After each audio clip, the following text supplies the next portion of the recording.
About 2 years back, we did about 4 cases all in one day, totaling over $1 million in bail.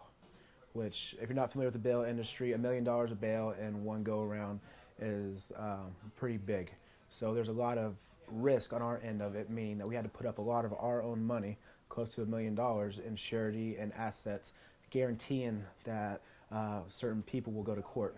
Now, the one guy, the kind of mastermind behind this whole operation, his was the more substantial bail that took most of that $1 million up in liability.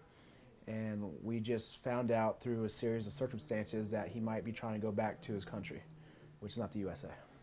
Rick, come on by. Come on by, Rick. Bye-bye. Is that Kendall? He's going to flip out. You might as well call Kate right now. What? They got him. They got him? Where's he at? At his house. His main house? What was his deal? What'd they say? If he took off, he didn't go to court, the court would tell us, hey, you got to pay this money, which is huge amounts. We're talking hundreds of thousands of dollars. And that we would have to pay out of our pocket to the court, never to be seen again. And as you know, we can't really swim across the Atlantic or anywhere else to go get these guys. He was standing next to when I was talking to him. I said, good, cuff him and bring him in. Is he coming here? Dale didn't want to bring him here. Why? Because we can't abduct him. Yeah, let's just bring him here. Let me bring him right to the jail. He has a bail piece, right? Can you call Dean and make sure he's a bail piece, please? He's a bail piece. What's the matter with taking him from there? No, he's going. No, he's taking him right to the jail. He's taking him right to the jail. Forthwith. That's right. So when we did catch word of him possibly leaving, what we did is we went ahead and calculated the risk, because we are property and casualty insurance agents, and as a surety we calculate the risk. And we decided that the risk and what has been done by him was a breach of contract, and the risk became too elevated for us to stay on.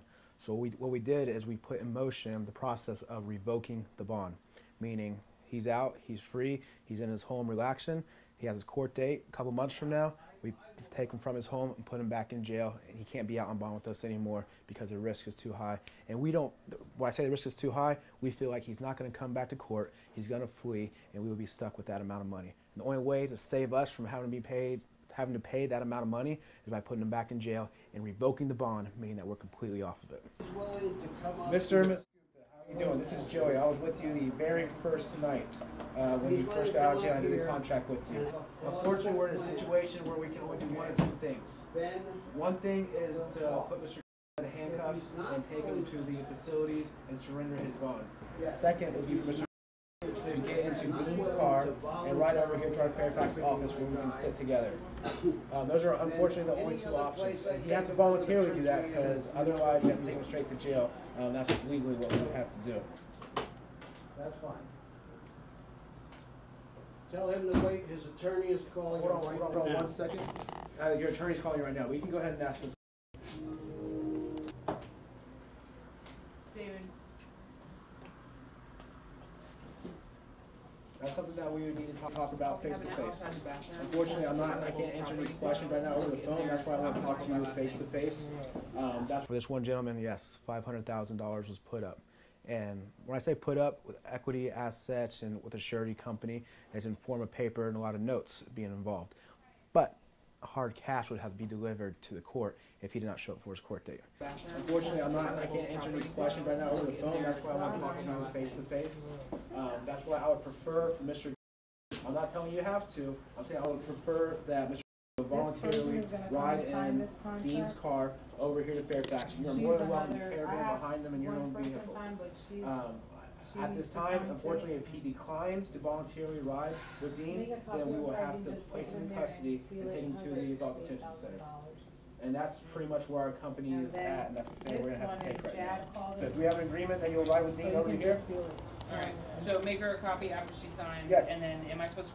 He's coming to the office because we had a bail enforcement agent sit on his house, which there was no movement in his house for a couple of days. Mail was being returned, mail was being forwarded, phones were off, phones were moving, a lot of different circumstances, motions were being put in, this, that, and the other. So we had an agent sit at his house for the last 48, going on 72 hours. He did show up. We took him into custody, and he volunteered to ride with us back to here, where we're going to sit down and talk with them about fully collateralizing the bond. And if he cannot do that, then we'll be forced to put him back in jail and revoke his bond. Like I said before, the hazard level that we kind of decided that was too high for us to stay on the bond, but we needed a little bit more security on it. So what we decided to do, we had two options really: to secure the bond by fully collateralizing it, or to throw him back in jail and revoke the bond. So what we decided to do, because it is late in the afternoon and $200,000 more of collateral would be hard to come by at this hour, we're going to put a GPS monitoring device on his ankle. It'll pinpoint his address, his exact location at any time. All I have to do is pull it up. There's also a band on it, so if he tries to remove it or tamper with it, an alarm will go off as well. And that's the way we can monitor him, where he goes, what he does, make sure he's not fleeing, going out of state, and so forth. And we're going to have this monitor on him until he comes up with the other $200,000 collateral, which we anticipate will be sooner than later.